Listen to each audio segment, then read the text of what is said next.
ఇలాంటి జగన్మోహన్ రెడ్డి గారికి ఒక సలహాదారుడు ఉన్నారు, సజ్జల రామకృష్ణారెడ్డి. పొద్దున నా టీం చూపించింది ఒక చిన్న వీడియో క్లిప్. దాంట్లో నన్ను పేడ్ ఆర్టిస్ట్ అన్నాడు సజ్జల రామకృష్ణ గారు. నేను పేడ్ ఆర్టిస్ట్ అంట. రాజశేఖర రెడ్డి బిడ్డను పట్టుకొని పేడ్ ఆర్టిస్టు అని సజ్జల గారు అంటున్నారంటే ఇది ఇంగిత ముందే మాట్లాడుతున్నారా, లేకపోతే అధికార మదం ఏమైనా తలకెక్కిందా? ఏం మాట్లాడుతున్నారు? ఎవరి గురించి మాట్లాడుతున్నారు? ఎందుకు మాట్లాడుతున్నారు? మేమా పేడ్ ఆర్టిస్ట్?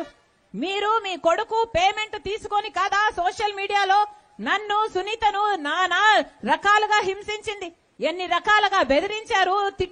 తిట్టకుండా తిడుతూనే ఉన్నారు, అవమానిస్తూనే ఉన్నారు. ఆఖరికి నేను అసలు వైఎస్ షర్మిల రెడ్డినే కాదంట, రాజశేఖర రెడ్డి గారికి పుట్టనే లేదట, ఆఖరికి విజయమ్మను కూడా అవమానించిన వాడు ఈ సజ్జల. ఈయన కొడుకు సోషల్ మీడియాలో అంత ప్రభావితం చేయగలిగారు, అంతగా స్ప్రెడ్ చేశారు, అంతగా అవమానించారు.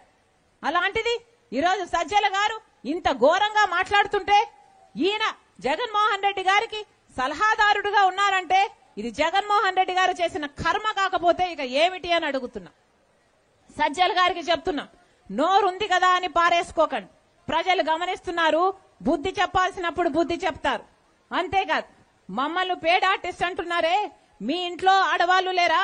మీ ఇంట్లో మేము కూడా పేడ్ ఆర్టిస్ట్లా? మీ ఆడవాళ్లు డబ్బులు తీసుకుని అన్ని చేస్తారా అని మేము అనగలం, కానీ మేము అలా అనం.